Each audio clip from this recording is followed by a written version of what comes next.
ഞാൻ ഭാഗ്യ. അതിഥി, എന്റെ പേര് ഭാഗ്യ എന്ന് പറഞ്ഞപ്പോ വിശ്വസിച്ചില്ലേ? വിശ്വസിച്ചു. ആരെങ്കിലും എന്തെങ്കിലും പറഞ്ഞിട്ട് വിശ്വസിക്കുകയാണോ? അല്ല, പേര് പറഞ്ഞപ്പോ വിശ്വസിച്ചു പോയതാ. ശരി. നിങ്ങളൊക്കെ ആരെങ്കിലും എന്തെങ്കിലും പറഞ്ഞ് വിശ്വസിക്കുവോ? വിശ്വസിക്കില്ല. പക്ഷെ ഞാൻ വിശ്വസിക്കും. അപ്പൊ ഞാൻ ഗുരുവായൂർ കേശവനെ പോലെ തിടം വെച്ച് നിൽക്കാൻ ആഗ്രഹിക്കുന്ന മാളു ഗുരുവായൂർ. ഇത് വിശ്വസിച്ചാട്ടാ, സത്യാണ്. ഇത് മാത്രാണ് ചേച്ചി സത്യം. ഇനി ഇവിടുന്നാണ്ട് മൊത്തം തള്ളാ. രമേശ് ചേട്ടാ, എന്റെ കുടുംബം എന്നത് ഭയങ്കര വിശ്വാസമുള്ള ഫാമിലിയാണ്. അപ്പൊ നമ്മൾ വിശ്വാസം പ്രമാണിച്ചിട്ട് നമ്മൾ പുതിയ വണ്ടിയൊക്കെ എടുത്ത വണ്ടിയുടെ ടയറിന്റെ അവിടെ ഒരു ചെറുനാരങ്ങ വെക്കും. ഞാൻ നേരത്തെ പറഞ്ഞില്ലേ, എന്റെ കുടുംബം എന്ന് പറഞ്ഞാൽ ഭയങ്കര വിശ്വാസ ഫാമിലി ആയതുകൊണ്ട് ഈ ചെറുനാരങ്ങയ്ക്ക് പകരം ബബ്ലൂസ് നാരങ്ങ വെച്ചത്. അതുകൊണ്ട് തന്നെ റോഡിൽ എന്ത് ആക്സിഡന്റ് നടന്നാലും ബബ്ലൂസ് നാരങ്ങ ഉരുണ്ട് വീണ പോലെയാണ് എന്റെ ടയറിന്റെ അടിക്കൊക്കെ വന്ന് വീണത്. ഇതുപോലെ ഉരുണ്ട് എന്റെ തലയിൽ വീണ ഒരു സാധനമാണ് എന്റെ കൂട്ടുകാരി, എന്റെ ആരീച്ചി. ഞാൻ എന്റെ ഭർത്താവിനായിട്ട് ചിലപ്പോ ഞാൻ ഒരു ദിവസം മിണ്ടാതിരിക്കും, പക്ഷെ എന്റെ കൂട്ടുകാരനായിട്ട് ഒരു നിമിഷം പോലും മിണ്ടാതിരിക്കില്ല. അഥവാ അവളെങ്ങാനും പിണങ്ങിയ ഏത് പാതിരാത്രിക്കായാലും വണ്ടി എടുത്ത് പോയി അവള് വീട്ടിൽ പോയി ആ പ്രശ്നം പരിഹരിച്ചിട്ടേ ഞാൻ വീട്ടിൽ വന്ന് കിടന്നോളൂ. അപ്പൊ നിങ്ങൾ വിചാരിക്കും എനിക്ക് അവളോട് ഒടുക്കത്തെ സ്നേഹാന്ന്. എന്നെ പൊന്നേട്ടാ, എന്റെ എല്ലാ ജീവിത രഹസ്യങ്ങളും അറിയുന്ന ഒരേ ഒരാള് ആ പുല്ലാണ്. അവളെങ്ങാനും അറിയാണ്ട് വാ തുറന്നാ എന്റെ ജീവിതകഥ 1500 കൊച്ചു പുസ്തകം അച്ചടിച്ച എഫക്റ്റ് ആയിരിക്കും. അവളുടെ പേര് നിഷ എന്നാണെങ്കിലും ചെറിയൊരു വിഷാണ്. ചേട്ടാ, ഈ ഫ്രണ്ട്ഷിപ്പ് എന്ന് പറഞ്ഞാൽ പലതരം ഉണ്ട്. ഇപ്പൊ ഞാൻ മരിച്ചു കിടന്നാലേ എന്റെ ഒരു ഫ്രണ്ട് വന്നാൽ എന്നെ നോക്കി കരയും.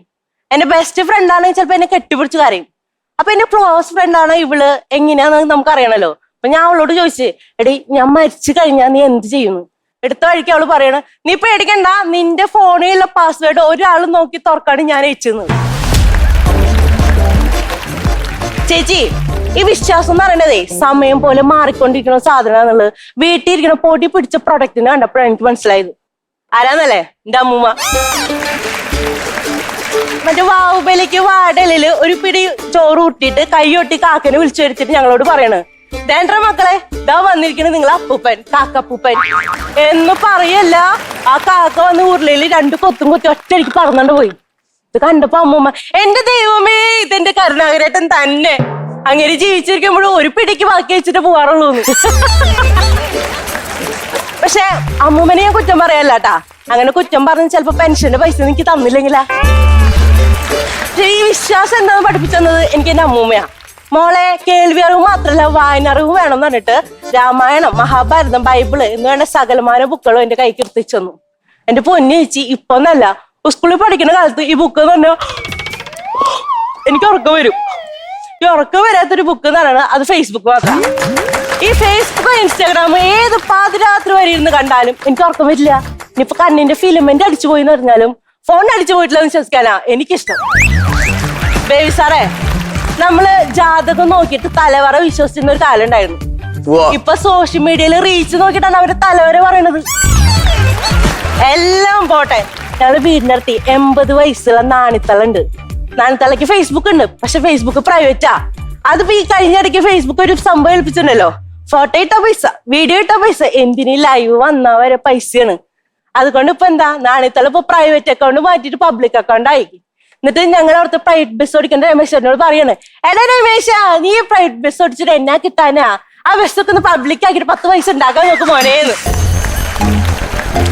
കാലം മാറ്റേ ഭാഗ്യത്തിന് വേണ്ടി ഓട്ടൊന്നും എല്ലാവരും. ഭാഗ്യം എന്ന് പറഞ്ഞപ്പോഴേക്കും എന്നെ വെച്ച് ഓർമ്മ വന്നത്. പണ്ട് എന്റെ ടീച്ചർ എന്നോട് ചോദിച്ചിട്ടുണ്ട്, എന്റെ പൊന്നുമോളിൽ നിനക്ക് എന്താവാൻ ആഗ്രഹം? സിനിമാ ഭ്രാന്ത് മൂത്തിട്ടാണോ ഉയരത്തിലെത്താൻ അത്യാഗ്രഹം കൊണ്ടാണോന്ന് അറിയില്ല. ഞാൻ ടീച്ചറോ പറഞ്ഞു, ടീച്ചറെ എനിക്ക് മനുഷ്യകാരിയാറാവണമെന്ന്. എന്റെ ഈ ആഗ്രഹം കേട്ടപ്പോ തന്നെ എന്റെ വീട്ടുകാർക്ക് എന്നോടുള്ള വിശ്വാസം പോയി. എന്റെ അച്ഛനെ വിളിച്ചിട്ട് ചോദിക്കണ്, എന്റെ പൊന്നുമോളെ, കുടുംബത്തിൽ ഒരാൾക്കില്ലാത്ത ആഗ്രഹമാണല്ലോ നിനക്കെന്ന്. എന്റെ അച്ഛന് കേട്ട് കഴിഞ്ഞാ നിങ്ങള് ഒന്ന് കൈയടിച്ചേക്കണം. എന്റെ അച്ഛൻ എന്ന് പറയണത്, ക്യൂവിൽ നിൽക്കും, ഫുള്ളടിച്ച വാളയെടുക്കും, അമ്മയുടെ കുമ്പീനടിക്കും താന്തോ നീ, കറുതല് പറഞ്ഞാൽ കുടിച്ചു കൊണ്ടിടിക്കും, മറുതല് പറഞ്ഞാൽ നിവർത്തിക്കൊണ്ടടിക്കും, ഒരു ഫുള്ള് കയ്യിൽ കൊടുത്താൽ ഇടയ്ക്കിടെ അടിക്കും. അച്ഛൻ എന്തൊക്കെ ചെയ്താലും അമ്മ അച്ഛന് വിഷം കൊടുത്ത് കൊല്ലില്ല എന്നുള്ള അച്ഛന്റെ ഉറച്ച വിശ്വാസം കാരണം ഭിത്തില് പെയിന്റ് അടിക്കുമ്പോൾ എന്റെ അച്ഛൻ പെയിന്റ് അടിച്ച് ഇപ്പൊ ഭിത്തില് ആനടിച്ച് ആടിക്കൊണ്ടിരിക്കുക. ഇത് കാണുമ്പോ എന്റെ അമ്മയ്ക്ക് ഒരു വേദനയാ. നിങ്ങൾ വിചാരിക്കും അച്ഛൻ മരിച്ചതിന്റെയാണ്, മരിച്ച അച്ഛൻ ഇടിച്ചതിന്റെ. പക്ഷെ എന്തൊക്കെ പറഞ്ഞാലും അച്ഛൻ പോണതിന് മുമ്പ് നല്ല 3 തരുണിമണി തങ്കക്കുടങ്ങളെ ഗിഫ്റ്റ് ആയിട്ടാണ് അച്ഛൻ കൊടുത്തു പോയത്. ഒരു മിക്സിക്ക് 3 ജാറുകൾ പോലെ ഞങ്ങൾ 3 പ്രൊഡക്റ്റ്. ഒരു ജാർ അരയ്ക്കാൻ, ഒരു ജാർ പൊടിക്കാൻ, ഒരു ജാർ ജ്യൂസ് അടിക്കാൻ. ഇത് പടയ്ക്ക് കഴിഞ്ഞാല് അരക്കിലും പൊടിക്കലും ജ്യൂസ് അടിക്കലും ഒറ്റ ജാറിലരയ്ക്കും അല്ലേ ചേച്ചി? ആ അതാണ് വീട്ടില് ഞാന്. ഇതിന് പഴക്കായിരുന്നാണോ എന്താണെന്നറിയില്ല, എന്റെ ഉള്ളിലുള്ള മനുഷ്യര് എവിടേക്കോ ചൂളടിച്ച് പറന്നുപോയി. നമ്മുടെ നാട്ടിലുള്ള നാട്ടുകാര് ഏതെങ്കിലും അലമ്പി നടക്കണ ആമ്പിള്ളേരെ കാണാൻ നാട്ടുകാര് പറയും, എടാ അവനത് പെണ്ണ് കെട്ടിക്കടാ, അവൻ നന്നായിക്കോളുന്നു. പക്ഷെ എന്റെ നാട്ടുകാര് എന്റെ വീട്ടുകാരോട് പറയണത് അവളൊന്ന് കല്യാണം കഴിപ്പിക്കുക, അവള് ഭ്രാന്ത് മാറിക്കോളും. ഏത് സിനിമാ ഭ്രാന്തേ? കല്യാണം കഴിച്ച ഭ്രാന്ത് മാറും എന്ന് പറഞ്ഞ നാട്ടുകാരോടും അത് വിശ്വസിച്ച് കെട്ടിച്ചു വിട്ട വീട്ടുകാരോടും എനിക്കൊന്നേ പറയാളൂ, നിങ്ങളെ വിശ്വാസം തെറ്റി. കണ്ടാ പറയില്ലേലും 2 പെറ്റിട്ടും എന്റെ സിനിമാ ഭ്രാന്ത് ഇതുവരെ മാറിയിട്ടില്ല. നാളെ ഞാൻ വലിയ മഞ്ജു വാര്യരും കരീന കപൂറും ആയില്ലേലും നല്ലൊരു സിനിമാ താരാമെന്നുള്ള കാര്യത്തില് എനിക്ക് നല്ല വിശ്വാസമുണ്ട്. രമേശ് ചേട്ടാ, ഞാൻ വിശ്വസിച്ചോട്ടെ? ധൈര്യമായിട്ട്. ഓ എന്തൊരു ആശ്വാസം. അപ്പൊ ഇനി നമുക്ക് ബിഗ് സ്ക്രീനിൽ കാണാം. ഇതെന്റെ വിശ്വാസാണേ.